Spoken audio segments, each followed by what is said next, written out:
एसीला बसलो होतो प्रथम परीक्षेच पेपर सोडव नीट गाढवा घरचा आदेश. पेपर पहिला घंटा पहिली क्षण सुट्याचा पण माझ्या पुढती नंबर होता शुभदा जोशीचा. केसाला मग हिसका देऊन सहजच सवयीने लिहू लागली शुभदा पेपर पानावर पाने. आणि मऊ रेशमी सुंदर मोहक केसांचा भार येऊन पडली सुंदर वेणी माझ्या बाकावर. 3 तास एक चित्त मी हो तिच्या शेपट्यात.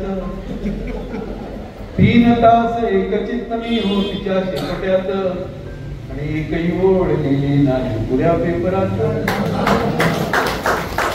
म्हणजे डोक्यात बघा आणि पेपर लिहिणं हे टाळ्यावर. एकही ओळ लिहिली नाही पुऱ्या पेपरात. शेवटची ती घंटा होता आलो बाणावर. कळले आता जगणे आपले गावी खेड्यावर. विकासाला कळला तिथे. केसाने त्या गळा कापला अलगदची माझा. केसाने त्या गळा कापला अलगदची माझा. पिढीत बैलांच्या शेपट्या बसतो हा राजा. पिढीत बैलांच्या शेपट्या बसतो हा राजा. पण ट्रॅजेडी एवढीच नाही.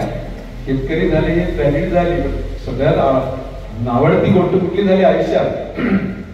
शेतावरती मोठेवरती माझी उपजीविका. आता शेतावरती मोठेवरती माझी उपजीविका.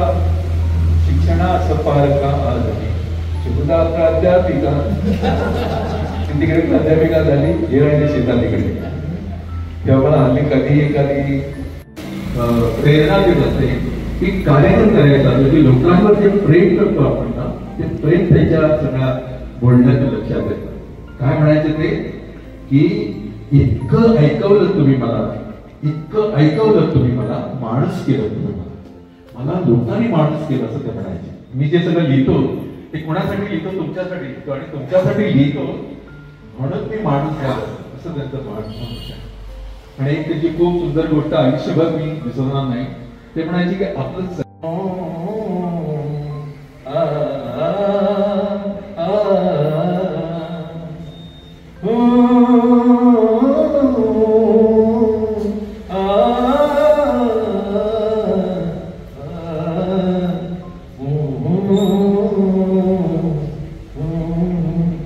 हे झालं ते. चुपके चुपके रात दिन आसुमाना यादें हमको अब तक आशिकी का वो जमाना याद है. चुपके चुपके रात दिन आसुमाना याद है. आता मी माझी कविता म्हणतो त्याच सुरातली. मात्र परत एकदा उर्दूची जी नजाकत आहे ती इकडे आली पाहिजे. ते दिवस आता कुठे जेव्हा फुले बोलायची. ते दिवस आता कुठे जेव्हा फुले बोलायची.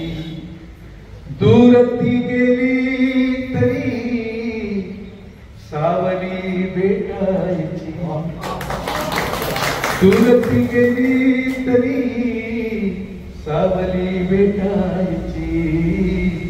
ते दिवस आता कुठे जेव्हा फुले बोलायची. आपल्याकडे रसिकता एवढे वाढलेली आहे ना. आता कुठे जेव्हा फुले बोलायची. आता गमत पुढे बघा. त्या तिच्या वाटेवरी ती झिंगती झाडे जुनी. खूप वर्षांनी गेलो तेच कॉलेजची झाडं सगळे करत असतात सगळं आठवलं. त्या तिच्या वाटेवरी ती झिंगती झाडे जुनी. हात देताना तिला हात देताना तिला माझीच फांदी व्हायची. हात देताना तिला माझीच फांदी व्हायची. दूर ती गेली तरी सावली भेटायची. शाळेचा एक शेर आहे. कशी शाळा आपली मोठी.